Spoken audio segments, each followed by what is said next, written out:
Good morning. It is 5:51 a.m. on Monday, January 11th, 2016. I'm Christiana Ellis and I just got up. This is 5 more minutes. So there's sad news on the radio. Pretty much the first thing I hear this morning is that David Bowie died. And that's sad. I'm certainly not going to try to get into a competition with anybody about who is the bigger David Bowie fan. I wouldn't consider myself like an expert on his entire catalog or anything, but he was just such kind of a cool, weird guy that just you know there's a little bit of a reaction like he's too weird to just die of cancer. That seems so ordinary. I mean, shouldn't it be revealed that he actually had I don't know, space disease? I don't know what I'm talking about here.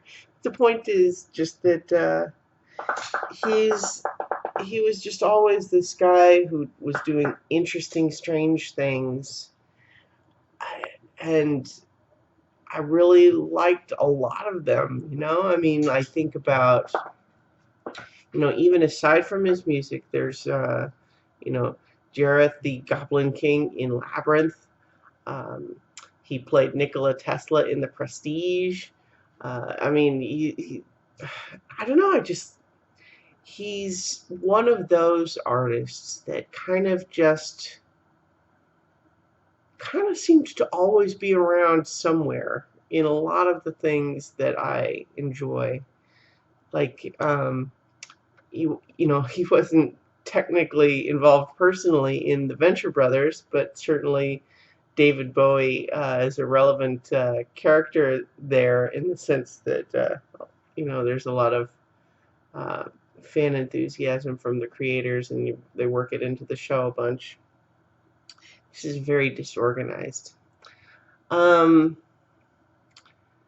Space Oddity remains one of the songs that can make me cry. Uh, and I just, I so many weird places that you run into Bowie influence, like the movie The Life Aquatic with Steve Zissou. A big chunk of the soundtrack of that movie is David Bowie songs sung in Portuguese. Um, One of the best songs on the Metal Gear Solid 5 soundtrack was The Man Who Sold the World, although technically they had a cover of that song, but still. Yeah, he was just, yeah, I mean,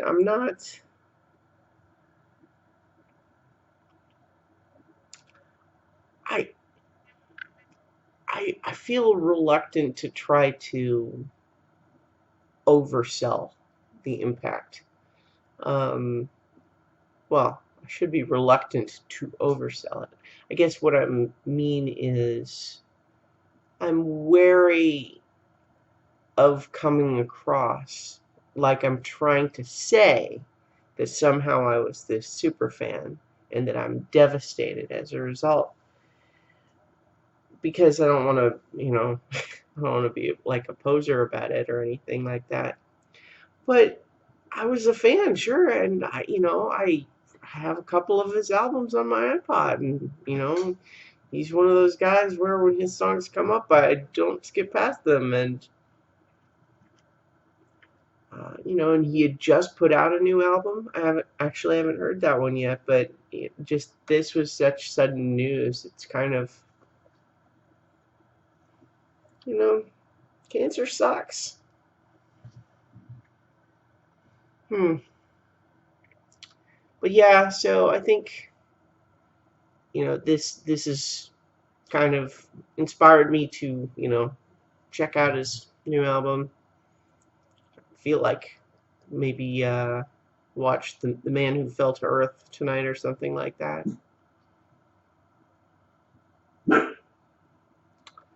Just makes me think. Space Oddity. The line that always just kills me is, "I think my spaceship knows which way to go." Just that sort of beautiful, sad, like letting go. letting go of the controls. Anyway, I hope you all have a good day. Talk to you tomorrow for 5 more minutes.